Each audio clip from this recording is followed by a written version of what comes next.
So today I'm going to talk to you about link structures for your blog posts, and it's really a bit techy and a bit geeky and people don't really pay it much attention, but if you're wanting to drive organic traffic from search engines to your blog posts, which is kind of why you're blogging in the first place, because you're wanting to attract that organic traffic, then you need to make sure that you have decent link structures in place.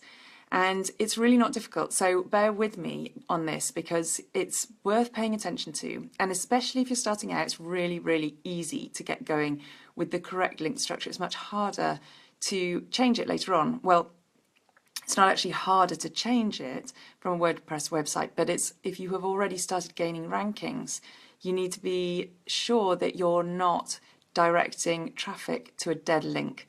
So if you end up changing a link structure halfway through the life of your blog, then it may be that Google has already indexed it and now it's going to be sending people to a dead link because you've basically moved the blog post. So I can talk about that. In fact, maybe I'll hop on next week and start talking to you about redirections and how to manage that if you're wanting to start changing link structures. But basically, I just want to give you a little bit of an insight about the best way to structure your I want to say URLs, but I don't know if everyone's familiar with that term. But basically, a URL is a web address. It's a web link. And when someone is looking for a blog post and they're searching for something, maybe they're searching for something online on Google, something like what is a URL, then when they search for that, they'll see the title of the page and they'll also see the URL, which is the link that takes them to that particular article that's going to tell them the answer to their questions, like what is a URL.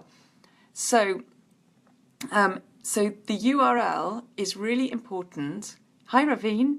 I'm just talking about link structures and how you can best structure the links on your website.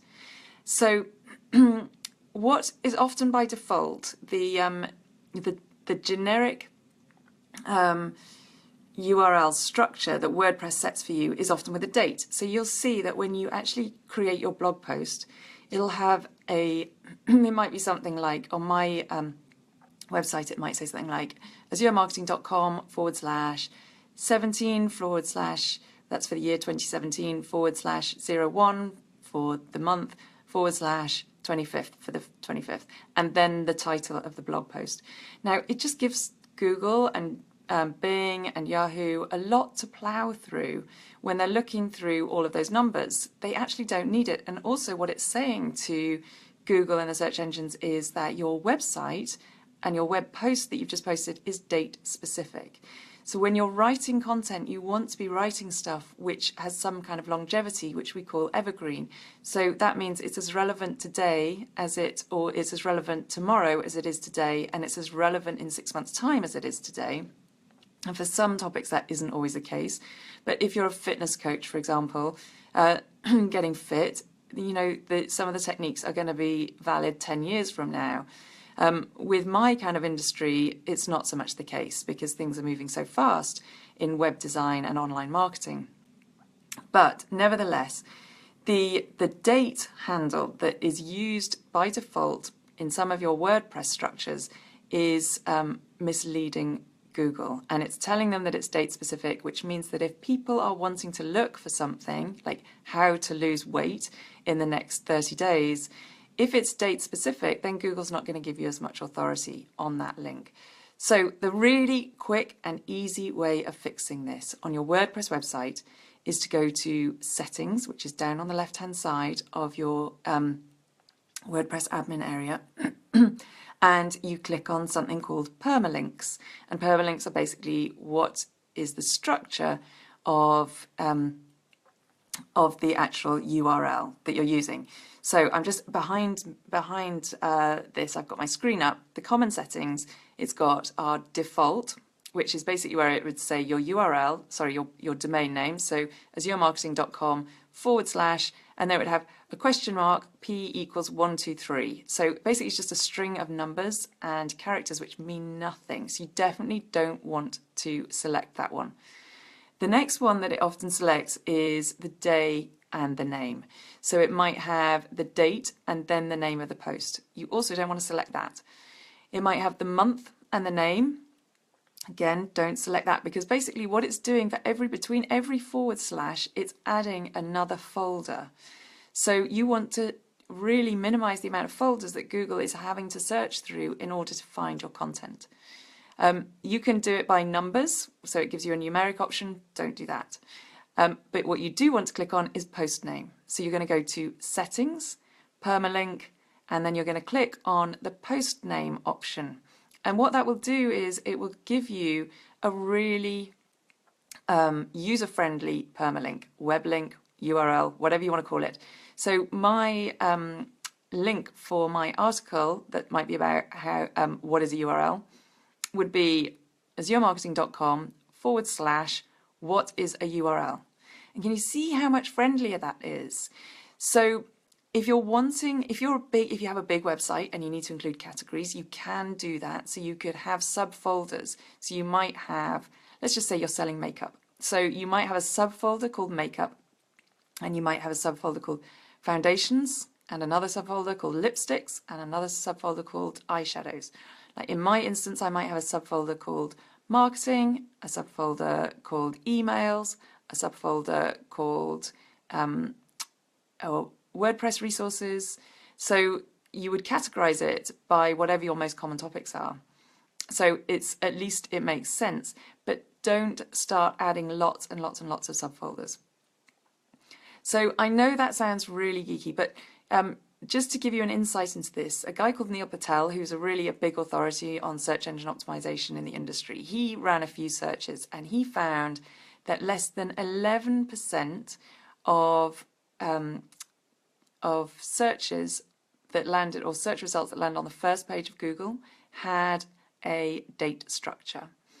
And less than 6% of those on the first page of Google had a messy URL. So one with symbols and numbers and that kind of thing in that were pretty nonsensical.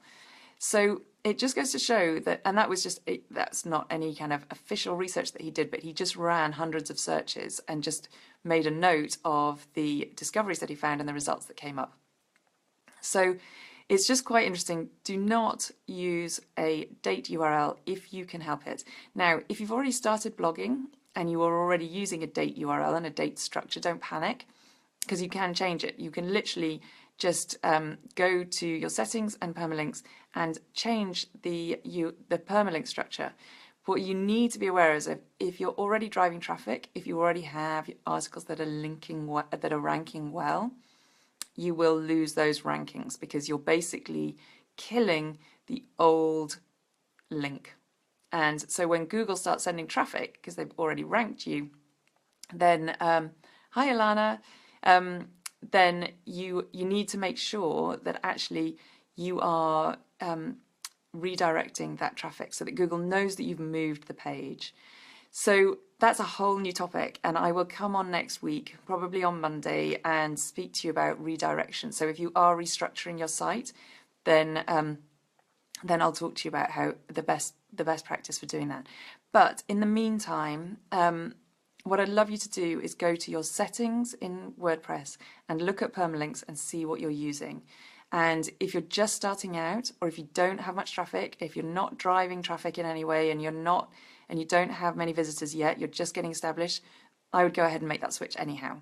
So change it so that your post name is the one that you select. It's almost at the bottom. I think it's above the custom structure. So so that's it. That's just a little bit about how you can best structure post. Hi Ange, wow, it's great to see you guys on here today. So we've basically been talking about the link structure for your blog posts and what's going to work best and help Google find your content. And what I'm saying is the best thing to do or not to do is to use the date structure that WordPress gives you. You want to be using the post name. So the permalink is basically the web address that you use and that people see when they click on your post and they're reading it. It's what appears in the browser toolbar, the browser bar up at the top. And you are more likely to get found because search engines such as Google and Bing will understand the structure of your content better if they don't have to plow through a whole load of date, numbers, and folders. So every time you put a post into a date folder, it's basically putting, if you think of it as a structure, It's putting it into a folder called 2017, then it's putting it into a folder called January, and then it's putting it into a folder called the 24th. If that's the date, I don't know if it's 24th today. So it's got to look through all of that structure before it actually gets to your page title, and that's a lot of work. And it also makes Google or Bing or Yahoo or whoever think that your post is date specific. So it thinks it's only relevant to January. Great, Raveen. Good to see that you're going to take some action on that. It will take you 2 minutes to go and check it. You literally just log into your WordPress site and go to settings, have a look at the permalinks and see what it's set to. And ideally change it to post name. If you're already driving a lot of traffic, if you have great rankings already, don't do that yet. I'm going to talk to you next week about redirection. So if you're restructuring at all, and this goes for changing page names or changing blog names or whatever it might be, then you need to make sure that you're redirecting correctly so that Google doesn't send people to dead links. And so that's it for now. That was all that I wanted to say, was to go ahead and have a look at your permalinks and just see how they're set up, and ideally have them set up as the post name, because that will help drive organic traffic in the long run. Thanks for joining, ladies. Bye for now.